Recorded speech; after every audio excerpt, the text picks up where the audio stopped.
मित्रों, जब हम किसी भी मंत्र की साधना करते हैं, किसी भी देवी देवता का आप पूजन करते हैं, धीरे धीरे जैसी आपकी साधना परिपक्व होती जाती है, आपके अंदर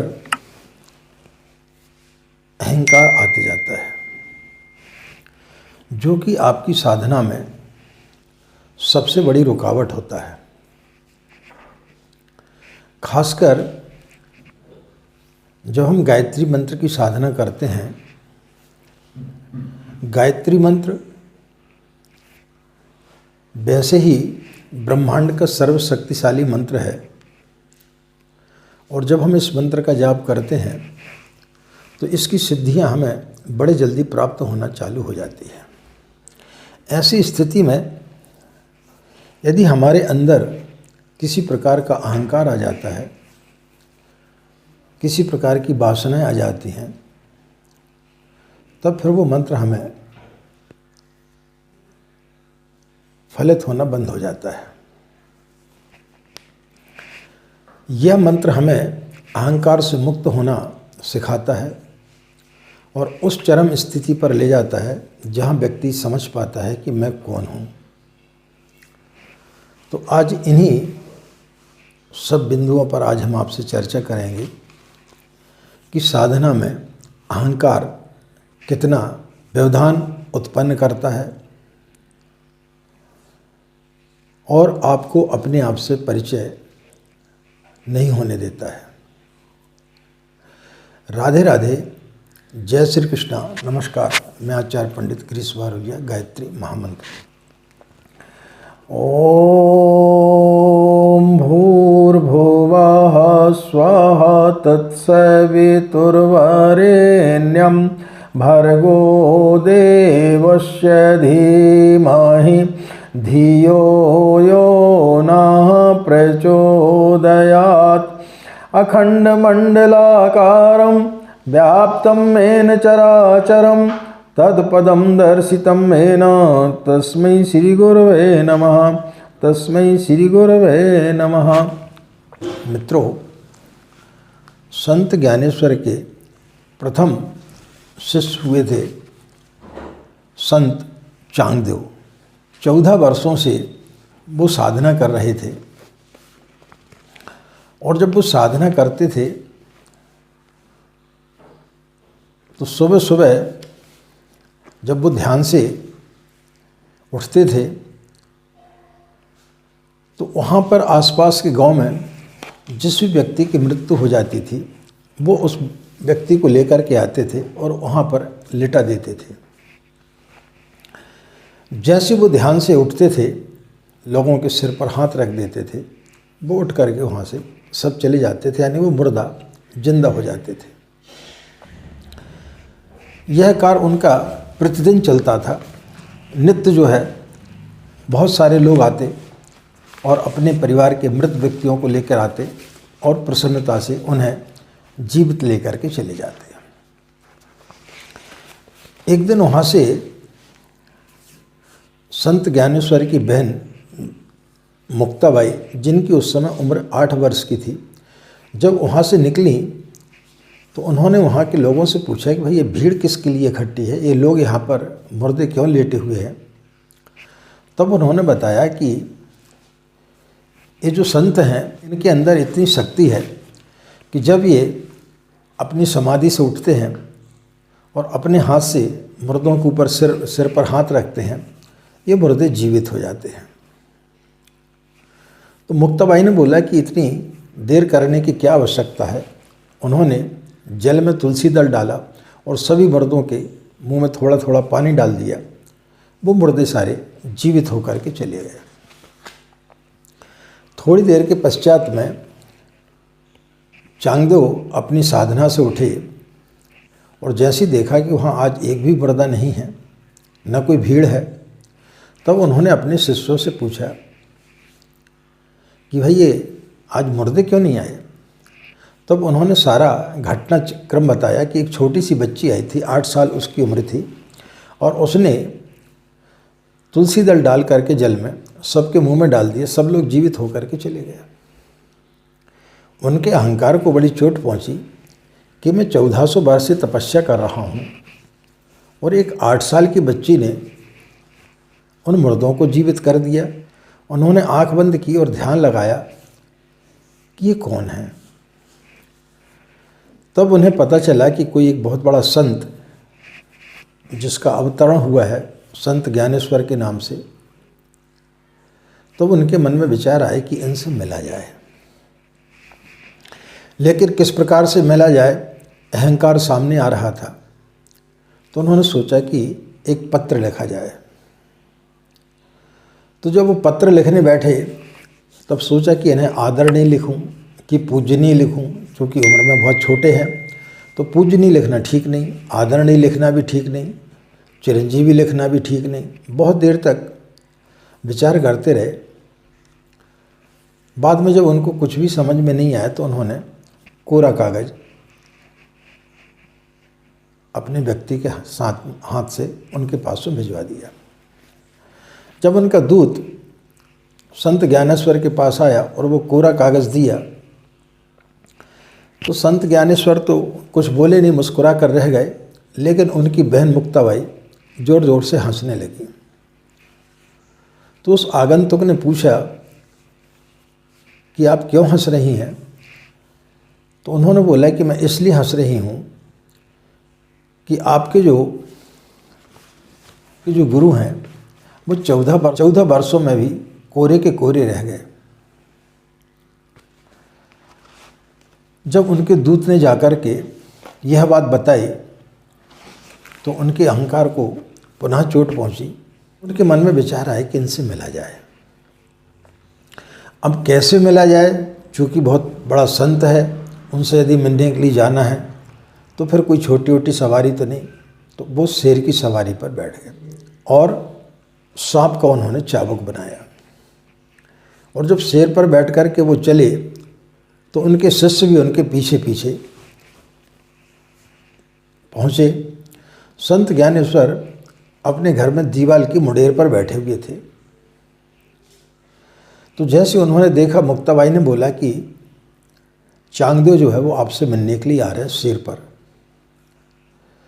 तो अब संत ज्ञानेश्वर ने देखा कि भाई मैं तो छोटा सा व्यक्ति हूँ, गरीब हूँ, मेरे पास कोई शेर तो है नहीं है। तब उन्होंने दीवाल से बोला कि भाई तू ही चल। जैसी वो दीवाल चलने लगी तब चांगदेव का अहंकार टूटा और वो उनके चरणों पर गिर पड़े और बोले, महाराज वाकई मैं 1400 वर्ष से तपस्या कर रहा हूँ, लेकिन मेरे अंदर का अहंकार अभी तक गया नहीं। तो मित्रों, जब हम साधना करते हैं और एक दो छोटे छोटे अनुष्ठान कर लेते हैं और हमारे अंदर एक प्रकार का अहंकार आ जाता है। कई लोगों के हमारे पास में फ़ोन आते हैं कि आचार्य जी मैं 2 लाख के अनुष्ठान कर चुका हूँ, मैं चाहता हूँ कि कुछ लोगों का कल्याण करूं। जो लोग बीमार रहते हैं, जो लोग दुखी रहते हैं, उनकी सेवा करूं। कुछ आप ऐसा उपाय बताएं, कुछ ऐसा सूत्र बताएं कि मैं उनके दुखों को दूर कर सकूं। यह सेवा भाव नहीं है, यह हमारे अंदर का एक अहंकार है। तो जब तक हम अहंकार को नहीं तो छोड़ेंगे तब तक हमारी साधना सफल नहीं होती है। तो किसी भी साधना के लिए, किसी भी मंत्र के फलित होने की पहली शर्त है कि हम अपने अहंकार को छोड़ें। और जब तक हमारी अहंकार रूपी वासनाएं हमारे समक्ष रहेंगी तब तक हम जीवन में कुछ नहीं कर पाएंगे। मकान है, किसी और ने मकान बना लिया, आप दुखी हो जाते हैं, आपका अहंकार को चोट पहुंचती है। एक राजा था, शिकार करते करते जंगल में भटक गया। रात्रि होने को थी, सामने उसे कुछ प्रकाश दिखाई दिया। वहाँ जाकर के उसने देखा कि एक छोटी सी सराय है। उस सराय में जाकर के उसने रात्रि विश्राम किया। जब सुबह चलने को हुआ तो उसने उस सराय के मालिक से पूछा कि भाई क्या 2 अंडे मिलेंगे? तो सराय के मालिक ने बोला, क्यों नहीं मिलेंगे, उपलब्ध हैं। तो सराय के उस वृद्ध व्यक्ति ने उन्हें 2 अंडे और दूध दिया। राजा 2 अंडे और दूध पी करके जब जाने लगा तो उसने पूछा कि इसकी राशि कितनी हुई। तो सराय के मालिक ने बोला कि 200 असरफियाँ हुई। तो राजा ने बोला कि 200 असरफी, मैंने बहुत महंगी महंगी चीज़ें खरीदी हैं, लेकिन अंडे की कीमत 200 असरफी, यह तो बड़ी आश्चर्यचकित बात है। तो बोले क्या अंडे यहाँ पर मिलना इतना मुश्किल है, इतना दुर्लभ है? तो उस व्यक्ति ने बोला कि नहीं, यहाँ पर अंडे मिलना तो बहुत सरल है, लेकिन आप जैसे राजा मिलना बड़ा दुर्लभ है। जैसे उसने ये बात बोली, राजा ने तुरंत अपनी जेब से 200 असरफी निकाली और उसे दे करके चला गया। उस सराय के मालिक की पत्नी उसे देख रही थी, उसको बड़ा आश्चर्य हुआ। उसने बोला कि भाई आपने राजा से 200 असरफी सिर्फ 2 अंडे के लिए ले ली, ये कैसे हुआ? तो उसने बोला मैं व्यक्तियों को पहचानता हूँ, व्यक्तियों की कमजोरियों को मैं पहचानता हूँ। बोले तुझे मैं समझाऊँ उसके पहले मैं तुझे एक घटना बताता हूँ। जब मैं युवा था तो उस समय मैंने एक 5 रुपये में पगड़ी खरीदी और उसको थोड़ा सा रंग रोगन करा करके और कुछ चमकीली टाइप का बना दिया। देखने में बड़ी सुंदर दिखाई देती थी। मैं एक राज दरबार में गया। जैसे मैं राज दरबार में पहुंचा तो चूँकि मेरी पगड़ी बड़ी आकर्षित हो रही थी, चमक रही थी, तो वहाँ के राजा ने मुझसे पूछा कि भाई आपकी पगड़ी अच्छी दिखाई दे रही है, आपने कहाँ से खरीदी है, इसकी क्या कीमत है? तो मैंने उसको बोला कि इसकी 1000 असरफी कीमत है। तो उसे बड़ा आश्चर्य हुआ। उसके वजीर ने राजा के कान में कुछ बोला कि महाराज, यह व्यक्ति जो है आपको बेवकूफ़ बना रहा है, यह आपको लूटना चाहता है। इस पगड़ी की कीमत 1000 असरफी कैसे हो सकती है? 4-5 रुपये की पगड़ी होगी। तो राजा ने बोला कि इतनी महंगी पगड़ी कैसे हो सकती है? तो उस व्यक्ति ने मैंने बोला कि यही बात मैंने जिससे मैंने खरीदी थी उससे मैंने पूछा कि भाई 1000 इसकी कीमत कैसे हो सकती है? तो उसने बोला कि इसकी 1000 कीमत नहीं, इसकी 5000 इसकी असरफियों की कीमत है। एक राजा है जो इसकी कीमत 5000 असरफी भी दे सकता है। तो मैं उसी को खोजने के लिए आया था कि उस व्यक्ति ने बोला कि इसकी कीमत 5000 असरफी भी कोई दे सकता है। लगता है शायद आप वो राजा नहीं हैं। जैसे मैं चलने को हुआ तो उस राजा ने मुझे रोका और उसने बोला कि भाई इसकी कीमत जो है 10,000 असरफी उसको दिया जाए और उससे पगड़ी खरीद ली जाए। उस राजा से मैंने 10,000 असरफी ले ली। जैसे मैं असरफियाँ लेकर के बाहर निकलने को हुआ, वजीर आया और वजीर ने मेरे से पूछा कि भाई आपने ऐसी कौन सी युक्ति से बात की कि राजा ने जो है 4-5 रुपये की पगड़ी की कीमत 10,000 असरफी आपको दे दी? तो मैंने उस वजीर से बोला कि मैं लोगों को पहचानता हूँ, उनकी कमजोरियों को मैं जानता हूँ, आपके राजा की कमजोरी को भी मैं जानता हूँ। यह हमारे अहंकार की कमजोरी है। जब कोई व्यक्ति हमारे अहंकार को चोट पहुंचाता है, हम फिर ये नहीं देखते कि इसमें हमारा फ़ायदा क्या है, नुकसान क्या है।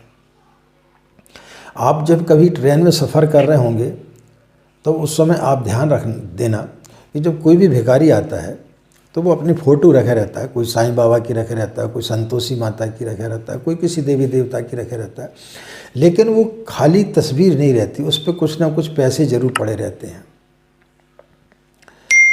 वो पैसे क्यों डाल के चलता है? क्योंकि वो आपकी कमजोरी को समझता है। जैसे वो आपके पास आता, आप देखते हैं कि इसमें 10-10 रुपये पड़े हुए हैं, तो आपको लगता है कि हमारे बाजू वाले ने इसको 10 रुपया दिया है। आपके अहंकार को चोट पहुंचती है। फिर आप जो है 10 की बजाय वहाँ पर 20 रुपये डालते, क्योंकि 10 से कम तो डाल नहीं सकते। यदि आप 10 रुपये से कम डालेंगे तो इसका मतलब है कि आप बाजू वाले से कमज़ोर हैं। तो भिखारी भी आपके कमजोरियों को जानता है, वो व्यक्तियों की कमजोरियों को पहचानता है। तो हमारा जो अहंकार है, ये अहंकार हमारी साधना में रुकावट पैदा करता है। और जब तक हम अपने अहंकार को त्रोहित नहीं करेंगे, तब तक हम जो है अपने अंदर बैठे हुए परमात्मा के पास तक नहीं पहुंच सकते, क्योंकि वह मैं से परिचय नहीं होने देता है। जब तक अहंकार होगा तब तक आप नहीं जान पाएंगे कि मैं कौन हूं। जो लोग हमें बताते हैं, हम अपने आप को वैसा ही समझ लेते हैं। यदि किसी ने बोल दिया कि आप बहुत सुंदर दिखाई देते हैं, तो आप अपने आप को सुंदर मानने लगते हैं। किसी ने बोल दिया कि आप बहुत अच्छा बोलते हैं, तो आप समझने लगते हैं कि मैं बहुत अच्छा बोलता हूँ। किसी ने यदि आकर के बोल दिया कि आज आपका स्वास्थ्य कुछ ढीला दिख रहा है, तो आप अस्वस्थ नहीं भी होंगे तब भी आप अपने आप को जो है कमज़ोर महसूस करने लगेंगे। जो व्यक्ति जैसा आपको बोलता है वैसा ही आप अपने आप के बारे में छवि बना लेते हैं, जबकि वो सत्य नहीं है। आप स्वयं को नहीं जान पाते, आप दुनिया को जानने का दावा करते, लेकिन व्यक्ति कभी भी अपने आप को नहीं पहचान पाता। एक राज्य में एक युवा सन्यासी आया। वहाँ का राजा जो भी वहाँ पर सन्यासी आते थे, जो भी साधु संत आते थे, उनसे एक ही प्रश्न करता था कि क्या आप मुझे ईश्वर के दर्शन करा सकते हैं? क्या आपने ईश्वर को देखा है? तो जो युवा सन्यासी आया, उससे भी उसने यही प्रश्न किया कि देखो भाई, मैं कोई भूमिका नहीं बनाऊंगा, कोई लंबी चौड़ी बात नहीं करूंगा, मैं सिर्फ आपसे एक ही प्रश्न का उत्तर जानना चाहता हूं, क्या आप मुझे परमात्मा के दर्शन करा सकते हैं? हाँ या नहीं में जवाब दें। उस युवा सन्यासी ने जब ऐसी बात बोली जो राजा ने कभी सोची नहीं थी, उस युवा सन्यासी ने बोला कि आप अभी करना चाहते हैं या थोड़ी देर के बाद करना चाहते हैं? आप जवाब दें। उस राजा ने इस प्रकार की उत्तर की उम्मीद नहीं की थी। वो एकदम से घबरा गया कि ये व्यक्ति बोलता है कि अभी करना है कि थोड़ी देर बाद करना है। यदि कोई आपसे बोल दे कि मैं आपको परमात्मा के दर्शन करा देता हूँ,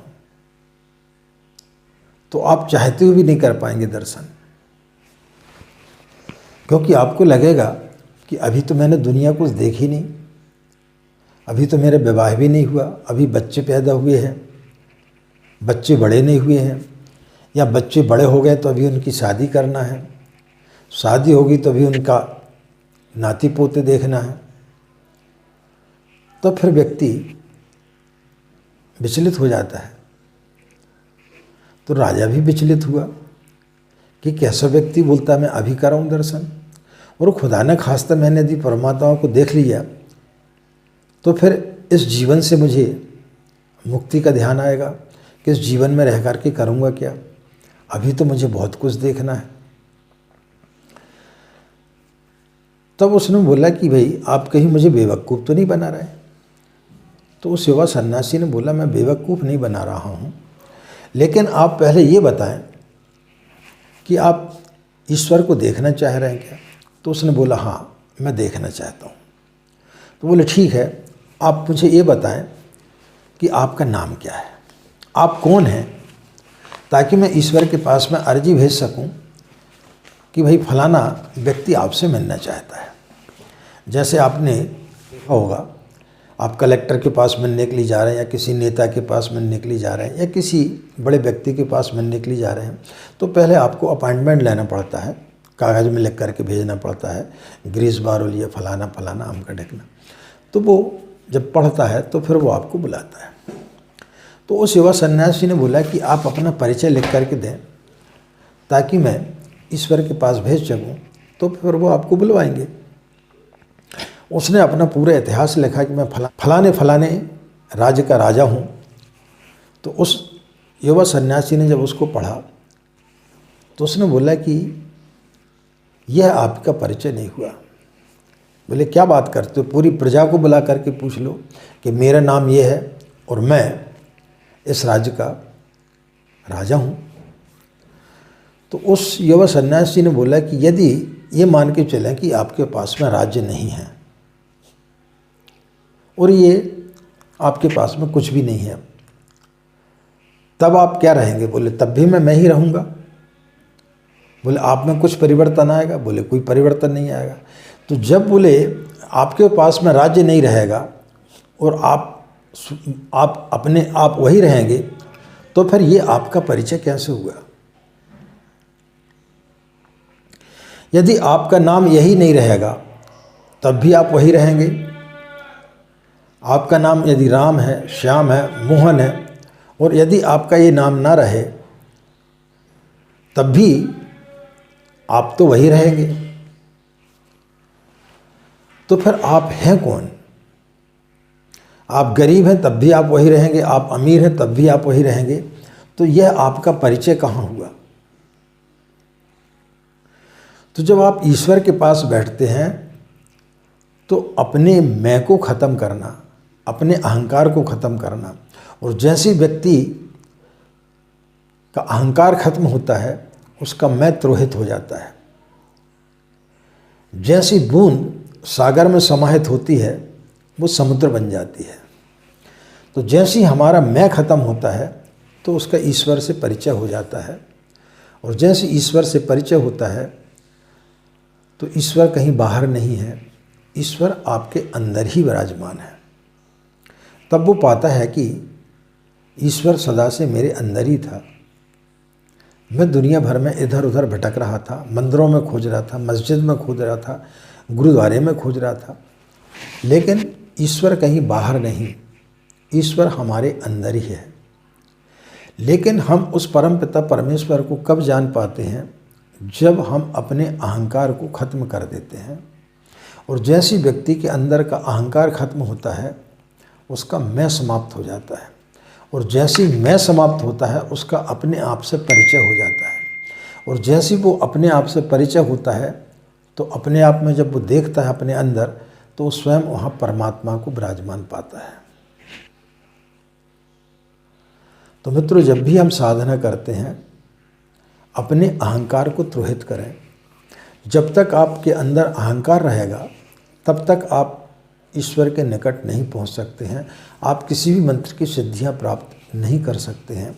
तो सर्वप्रथम साधना का सबसे पहला सूत्र है अपने अहंकार को खत्म करें। जिस दिन आपका अहंकार खत्म हो जाएगा उस दिन आप गायत्री मंत्र को सिद्ध कर सकेंगे। कुछ प्रसंगों के माध्यम से हमने अपनी बात को आपको समझाने का प्रयास किया। इन्हीं कामनाओं के साथ में कि आपका दिन मंगलमय हो, आप लोग खुश रहें, मस्त रहें, माँ गायत्री की असीम कृपा इसी प्रकार आप लोग पर बनी रहे। आज की बातें ही समाप्त करते हैं। आप सभी के अंदर बैठे परमात्मा को हमारा प्रणाम, हमें आज्ञा दें। नमस्कार, ओम शांति।